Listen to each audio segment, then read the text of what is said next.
হরে কৃষ্ণ কৃষ্ণ কৃষ্ণ হরে হরে, হরে রাম রাম রাম হরে হরে। মোক্ষদা একাদশী ব্রত মাহাত্ম্য। যুধিষ্ঠির বললেন, হে বিষ্ণু, আপনাকে আমি বন্দনা করি। আপনি ত্রিলোকের সুখদায়ক, বিশ্বেশ্বর, বিশ্বপালক ও পুরুষোত্তম। আমার একটি সংশয় আছে। অগ্রহায়ণ মাসের শুক্লপক্ষের যে একাদশী, তার নাম কি, বিধি বা কি ও কোন দেবতা এই একাদশীতে পূজিত হন, তা আমায় বলুন। শ্রীকৃষ্ণ বললেন, হে মহারাজ, আপনি উত্তম প্রশ্ন জিজ্ঞাসা করেছেন, যার মাধ্যমে আপনার যশ চতুর্দিকে বিস্তৃত হবে। এখন এই একাদশীর কথা আমি বর্ণনা করছি, যা শোনা মাত্রই বাজপেয় যজ্ঞের ফল লাভ হয়। অগ্রহায়ণ মাসের শুক্লপক্ষের এই একাদশী মোক্ষদা নামে পরিচিত। সর্বপাপ নাশিনী ও ব্রত মধ্যে সর্বশ্রেষ্ঠা এই একাদশীর দেবতা দামোদর। তুলসী মঞ্জুরি, ধূপ, দীপ ইত্যাদি উপাচারে শাস্ত্রবিধি অনুসারে শ্রী দামোদরের পূজা করতে হবে। পূর্ব বর্ণিত বিধি অনুসারে দশমী ও একাদশী পালন করতে হবে। এই উপবাস দিনে স্তব স্তুতি, নিত্য গীত আদি সহ রাত্রি জাগরণ করা কর্তব্য। হে মহারাজ, প্রসঙ্গক্রমে একটি অলৌকিক কাহিনী আমি বলছি। মনোযোগ দিয়ে এই ইতিহাস শ্রবণ মাত্রই সর্বপাপ ক্ষয় হয়। যে পিতৃপুরুষেরা নিজ নিজ পাপে অধোজনি প্রাপ্ত হয়েছে, এই ব্রত পালনের পুণ্যফল বিন্দুমাত্র তাদেরকে দান করলে তারাও মুক্তিলাভের যোগ্য হন। কোনো এক সময় মনোরম চম্পকনগরে বৈখানস নামে এক রাজা ছিলেন। তিনি ছিলেন সমস্ত বৈষ্ণব সদ্গুণে বিভূষিত। প্রজাদের তিনি পুত্রের মতো পালন করতেন। তার রাজ্যে বহু বেদজ্ঞ ব্রাহ্মণ বাস করতেন। রাজ্যের সকলেই ছিল বেশ সমৃদ্ধশালী। একবার রাজা স্বপ্নে দেখলেন যে তার পিতা নরকে পতিত হয়েছেন। তা দেখে তিনি অত্যন্ত বিস্মিত হলেন। পরদিন ব্রাহ্মণদের ডেকে বলতে লাগলেন, হে ব্রাহ্মণগণ, গত রাত্রিতে স্বপ্নে নরক যাতনায় পিতাকে কষ্ট পেতে দেখে আমার হৃদয় বিদীর্ণ হচ্ছে। তিনি আমাকে লক্ষ্য করে বলতে লাগলেন, হে পুত্র, তুমি আমাকে নরক সমুদ্র থেকে উদ্ধার করো। তার সেই অবস্থা দেখে আমার অন্তরে সুখ নেই। আমার এই বিশাল রাজ্য, স্ত্রী, পুত্র, কিছুতেই আমি শান্তি পাচ্ছি না। কি করি, কোথায় যাই, কিছুই বুঝে উঠতে পারছি না।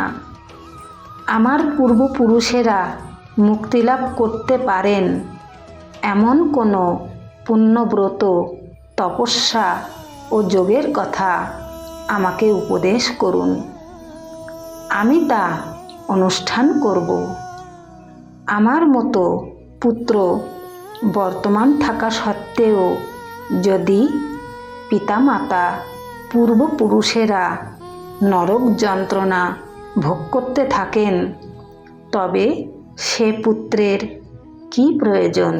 ব্রাহ্মণগণ বললেন, হে মহারাজ, আপনার রাজ্যের কাছেই মহর্ষি পর্বতমুনির আশ্রম রয়েছে।